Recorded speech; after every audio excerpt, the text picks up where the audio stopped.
Hello, everybody. This is your captain speaking. Rafael Chacín, as known as el Capitán Rafucho. Welcome to the venture.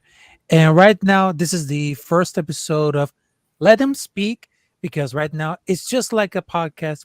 We can talk about everything about sports. But this special, we're going to talk about the UFC, the NBA, and also certain things at the NFL. And right now, I have a special guest right now. You might know as part of the Hardcore Sports Network, the NextShift. So here it is, my brother Randy. How's it going this afternoon? Thank you, Mr. El Capitan, so much for having me on. I appreciate it. Yep. Like the man said, we're talking some UFC 295 in Madison Square Garden. Also talking about some other sports, but this is the big topic of the day right now, and I'm excited. Yeah, that's exactly. So right now, let's get started with the UFC 295, which is the most important at the Madison Square Garden.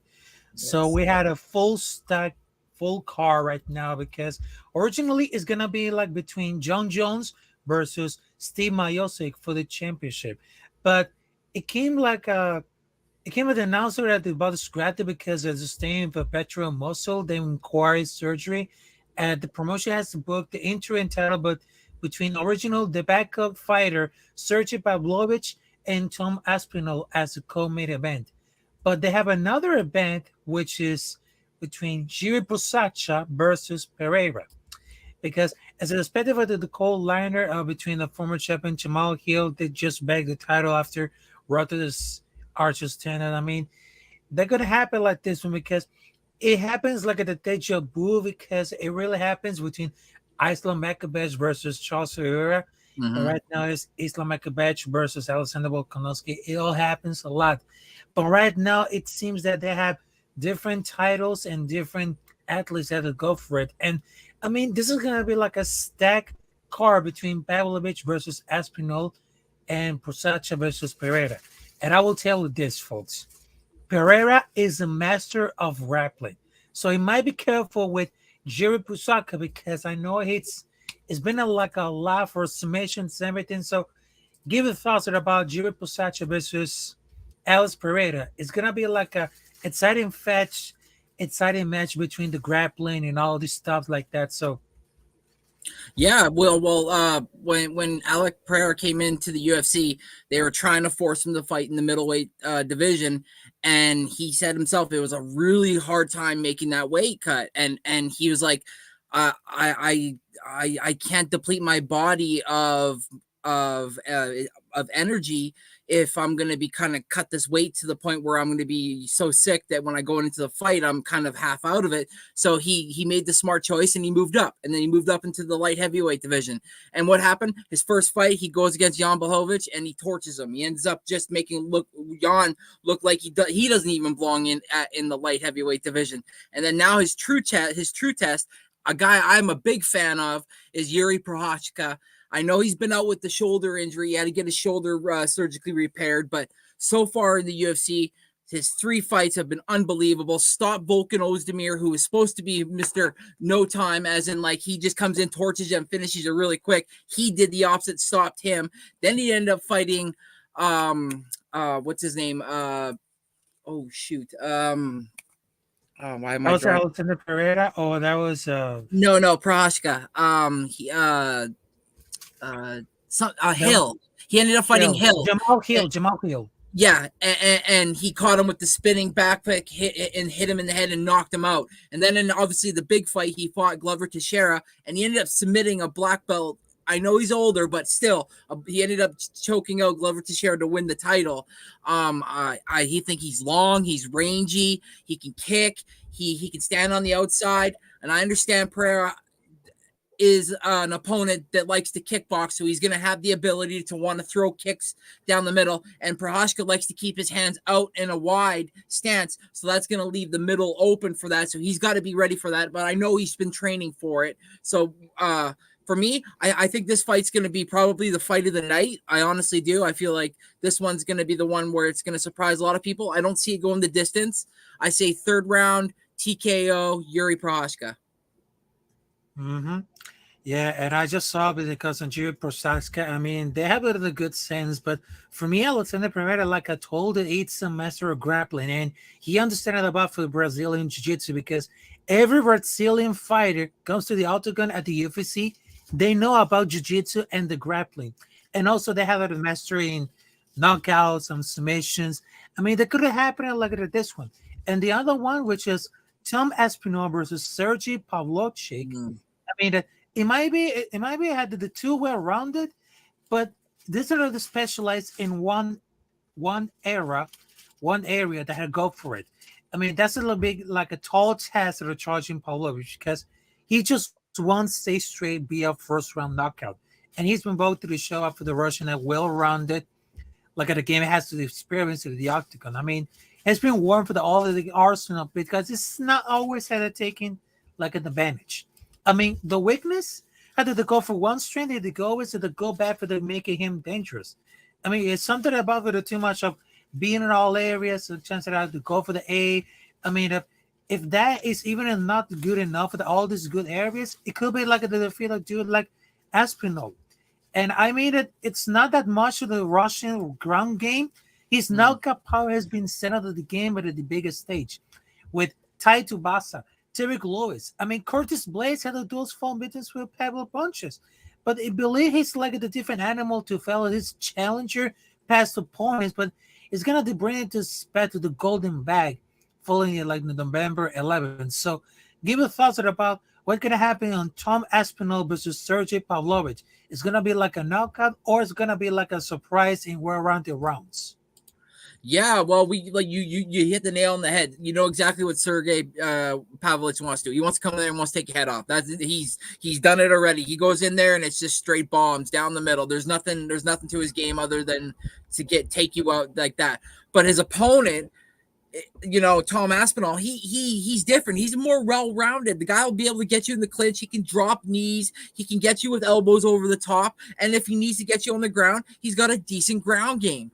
I think this fight's going to surprise a lot of people. I think Sergey's going to want to pressure Tom with obviously strikes, but I think Tom, honestly, I've said this before, and shout out to Wales because I know he's probably watching, but he said it might be too early, but I said I think Tom Aspinall's ready to be a UFC champion right now, and I think this fight he's going to weather the storm early from Sergey, but Sergey hasn't been brought down in the waters. He hasn't been into the second round, third round, 4 rounds, stuff like that. So I think that's where the waters get a little murky. I think that's where Tom starts to prevail, and in the end, I think Tom takes it in the fourth or fifth round. I think by TKO. Yeah, I agree. I agree with that. And of course, after I had to go for the UFC 295, I mean, there's another fight that are coming down for like at the beginning of the year. I mean, it's gonna be like a really excited because at the January 20 at Toronto, Ontario, Canada, they Mm, have Sean Strickland versus Dricus Duplessis for the middleweight championship. Also, they had in 298, which is on February, they have mm, Volkanovski versus Ilya Tupuria. And mm, check this out, folks. In March, they got a expected rematch between Sean O'Malley versus Chito Vera Marlon. I mean, this is gonna be like a really step because at the beginning of the year 2024, it's gonna be like a three amazing fights yeah. because Alexander Volkanovski versus Ilya Tupuria. I mean, it's gonna be like originally at the 294, but then again, I was starting with the with that last stream that I would say it's gonna be spectacle for being like Alexander Volkanovski rematch, but then it just happening at the UFC 294 against Islam Makhachev. But now it's gonna be like a really excited for all of us. But it's in the matter of fact for the rivalry between Chito Vera versus Sean O'Malley. I mean, they previously met in August 2020 when Vera just won the first round TKO.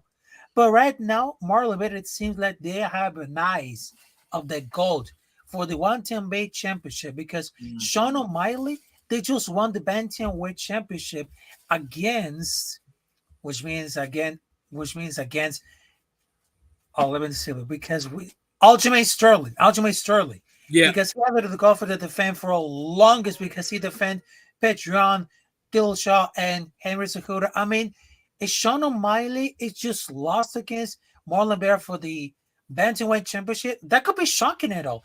It will be Mhm. shocking at all. I agree. Yeah. Cheeto Vera, I think kind of fell asleep behind the wheel the first time they fought, and the referees kind of, sort of, gave it to Sean O'Malley, which, some people said it could have been Cheeto's way. But since then, Cheeto's been a man of his word. He's fought, he's won, he's found new styles. He's not more of a sit back and see what's happening. He's a more, I'm going to lead and I'm gonna be the one that leads this dance. He's brought in the overhand elbow now into his game, so when he gets in the clinch, he's throwing these really quick. I like that. I hate to say it, but I think this is the fight where I think Cheeto wins, and I think takes the title from Sean O'Malley. Because at times I feel like Sean O'Malley, even though I do like him as a fighter, I feel like sometimes he's not as serious to the game, and he kind of like jokes around and has fun and whatnot. And this is a fight where Cheeto's serious. He knows what's on the line. The money you get as being a champion changes his life and his family's life. And so he knows this is the moment that he's got to go. And I think the younger O'Malley will have another chance again, obviously, because he's so young. But I think right now it's Cheeto time, and I'm riding with Vera. Yeah, exactly. But also they had another fight with Alexander Volkanovski versus Ilya Tupira, because before that, because he was originally scheduled for at the UFC 294. But Yeah. they always change it a lot. But I think the Alexander Volkanovski, he seems like the rematch because he wants to be in like a double champion, but he didn't. But right now it seems that he has to set off for Ilya Tupuria. And I think during 2023 and most of the call for the beginning of 2024, it can be the year of Alexander Volkanovski because he knows exactly how it belongs to the year for the mixed martial arts because he understands about the he's giving like the master class of knockouts, also for submissions and also for grappling. He's styling. I mean, he got everything. I mean, for doing all these years right now, Alexander Volkanovski became one of the biggest names of that year for the UFC and became like one of the breakup stars. Mm. Yeah, and Tapora, he ain't no slouch either, though. He's been working through the division really well too, and they've been trying to throw everything at him to stop him to try to get to the top. Because I think deep down inside, the UFC is a little bit afraid that Tapora might actually have the sauce and the will to take the title away from Volkanovski, even though Volkanovski is so well rounded, like you just said. But in this fight, I think Volk is gonna find some way, like he always did, even like when he did in the Brian Ortega fight, where Brian Ortega had him in the T-City choke twice, and you could hear him gargling, and you're like, oh my God, he's going out, and he's able to get out of that. You're like, wait, what the hell? I think that's what happens in this fight. I think Tapora is going to definitely bring it, though. There's going to be times in that fight where we're going to be like, oh, is this the change of the guard? But I think in the end, Volkanovski is going to have that championship pedigree. He'll push and push and persevere, and in the end, get the dub. Yeah, exactly. So right now, after I'm speaking about for the UFC fights and everything, so I just wanted to tell you because all over this week at the NFL, it became like a really crazy right now because Las Vegas Raiders just won against New York Giants, and it just made like a great statement. And for the Philadelphia Eagles, they just won against Dallas Cowboys, and I know it's been like a great rivalry for over decades and everything, but I seem that the Philadelphia Eagles, they just had the greatest offense, the greatest defense. I mean, with Nick Sirianni, Jalen Hurts, what can I tell about it? They had the toughest competition at the conference because not only that, because they're going to face again with the Dallas Cowboys, once again for the New York Giants and the Washington Commanders. But for us, we just won against New York Giants, and then we just got to beat up against New York Jets with the new head coach, which is Antonio Pierce. But for you, any thoughts about the Philadelphia Eagles made like a great statement, and how could it be like a perspective for the 2023 season if they had a great mentality of offense and defense with Nick Sirianni and the quarterback Jalen Hurts? Yeah. Also, shout out to Max Crosby and your defense, 8 sacks. Wow.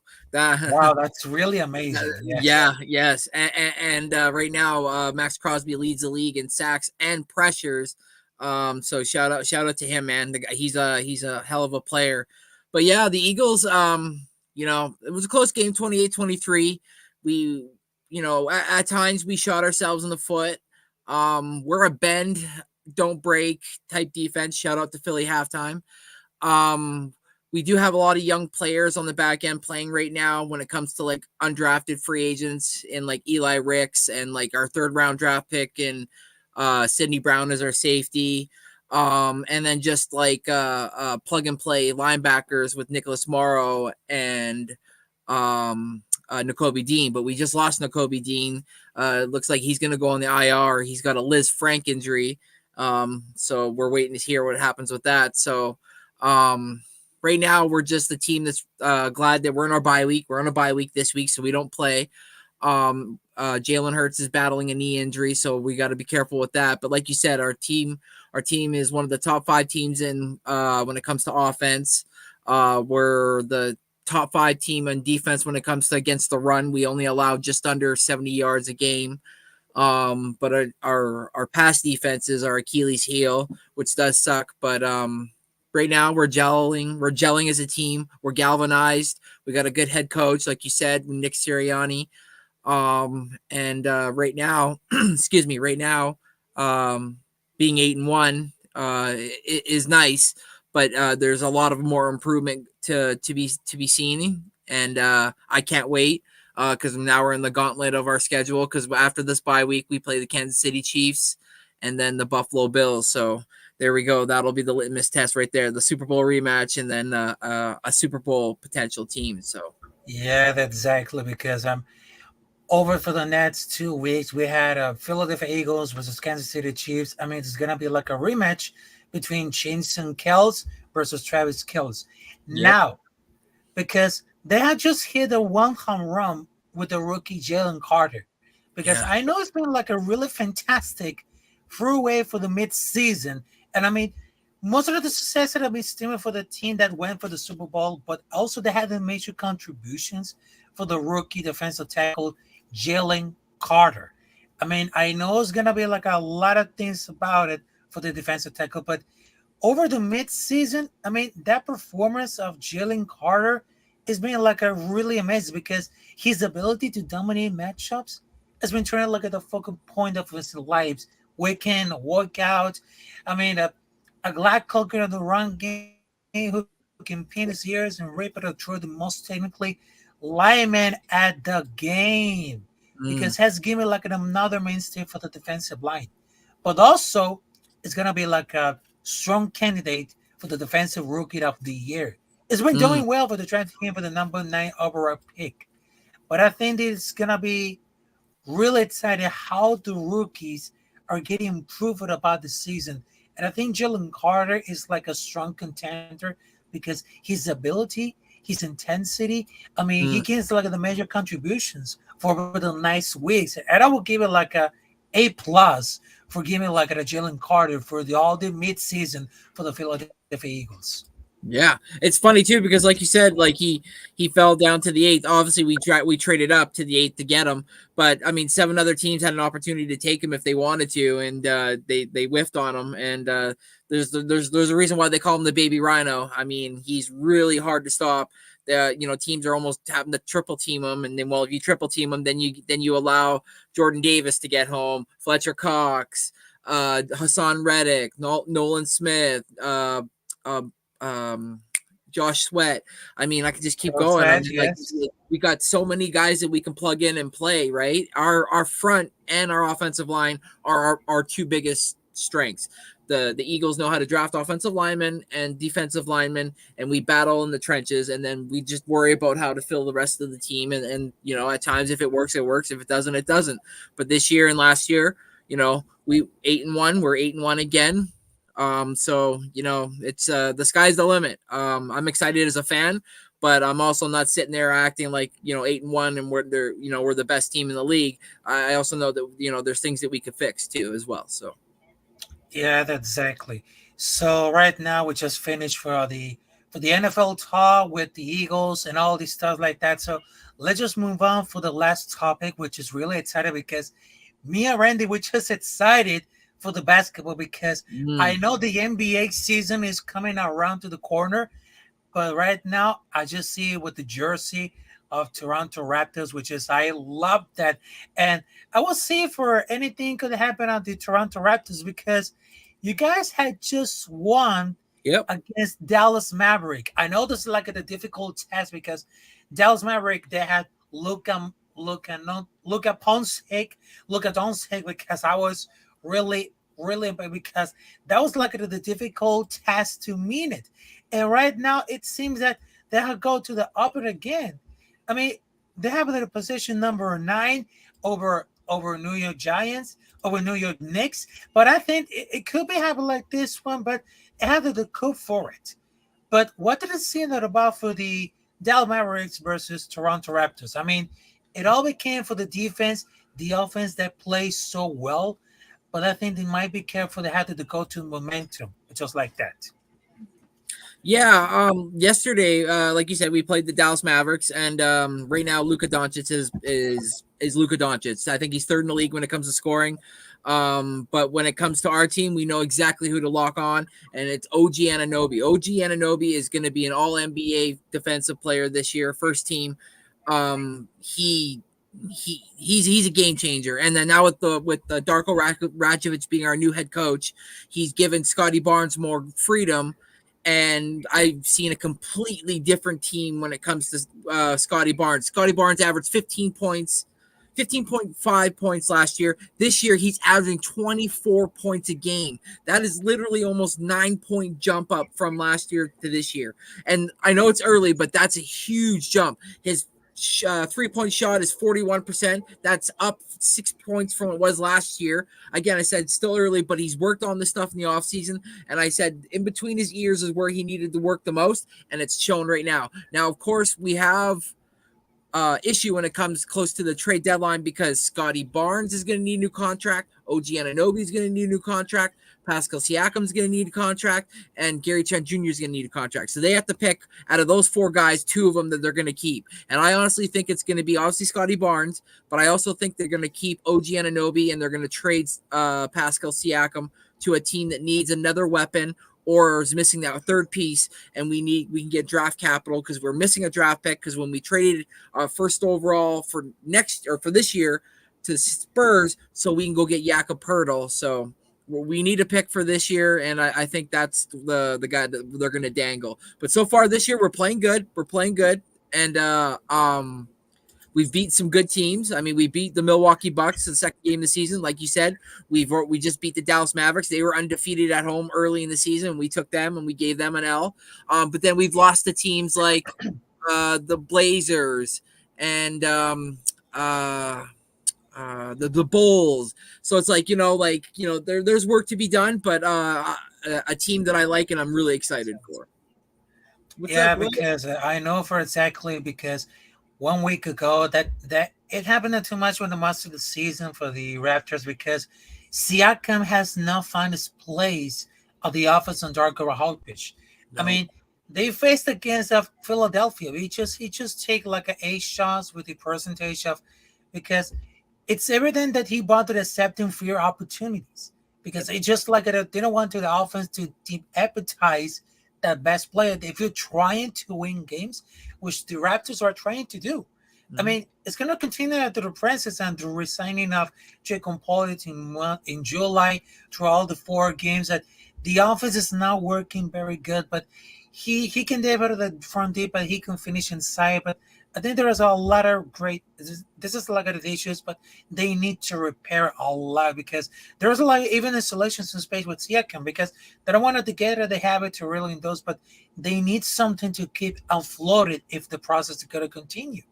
Exactly. And like you mentioned, Scotty, or you mentioned, sorry, Pascal Siakam. And right now, he's averaging from last year, he was averaging 25 points a game. Right now, this year, he's averaging 15 points a game, and he's just not finding his groove in this offense. Last night was definitely a good sign. He had 31 points last night. He led the team in scoring. He was ball dominant. He made sure that he was able to get the ball to his playmakers, and when he had the open shot, he took it. He wasn't hesitant. He didn't, try to overdo it or overthink it.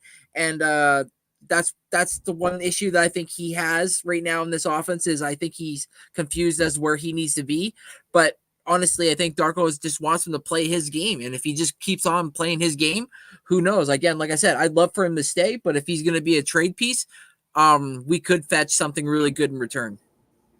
Yeah, that's exactly.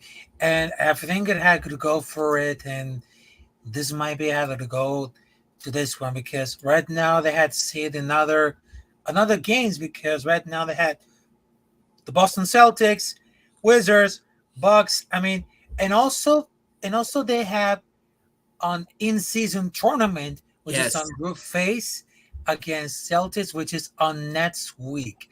I don't know much about for the in-season tournament because they had a major concern, but I mean, this is gonna be like the first time if they had something really important about for the in tournament. I mean, this is the first time that I was getting spec for the tournament. I mean, it's not that had to go for the first time they had to go for it because there are so many teams had to go. It is happening like this one because it's gonna be like the first time because since July in 2023, able to go for a tournament, they go for 6 games. Also had to go for the finals. Is gonna be playing in Las Vegas. I mean, they had the bloody flashman announced for the in-season tournament. I mean, it happens a lot, but I mean, it's gonna be like a really risky. But we've seen like at another teams that had to compete on that tournament. So, any thoughts about for the in-season tournament? It's gonna be like for the first time ever on this one. Yeah, I don't know how I feel about the in-season tournament to be completely honest with you, because I mean, like, they obviously are now having like the players where there's like the no rest time where like they want players to play more Yeah, because fans pay so much to go see games. You show up and you got your guy on in his street clothes on the bench. You're like, I wanted to see you play. That's what I'm here to watch. I'm not here to watch the bench players play. But this in season tournament, I don't understand. Like, it's for a trophy. Is it like for extra money? Do the guys get like an incentive to play better? yeah, exactly. You use it for Or, trophy or for money because I didn't understand because this is the first time that they're gonna use it, but I'm not really sure if they're gonna use it for a bit for a trophy because right now the most concerned about it because of every time that the NBA season is beginning, right now there's a 30, 33 teams had to go for the battle each other for one championship, which is the NBA Finals. What's the matter had to go for the NBA in tournament that go for the trophy? I mean, it doesn't make any sense because yeah, it all happens for the NBA Finals. yeah. NBA Finals if it goes for the best of the best that go for the teams, the best for the Western, the best for the Eastern. It could happen. Yeah, yeah, you're right. Yeah, like it doesn't make no sense. Like, are you justifying the Larry O'Brien's not better than this in-season tournament trophy? I mean, no, the Larry O'Brien is what everybody wants. That's the trophy that they fight for. And yeah, no, that I honestly, Raph, and then the design of the courts and like how the colors are all Yeah, different, like it throws you off. Like I'm not a fan of it. Like I wish my team the best of luck, don't but it's just like I feel like it's just too much. They're trying too hard. yeah, exactly. Oh, here it is right there. Blaze Radio at the building right now. It seems players and coaches on that team that wins the NBA Cup will get $500,000. A figure that will descend based on team's placement as a runner-ups, semifinalist, quarterfinalist. I mean, yeah, that happened. Also, I just wanted to tell them shout out to Blaze Radio for that comment right now, and make sure to subscribe to Blaze Radio because he does a lot of great content about basketball and the red zone of the NFL on Sundays, which is I really like it, really like it.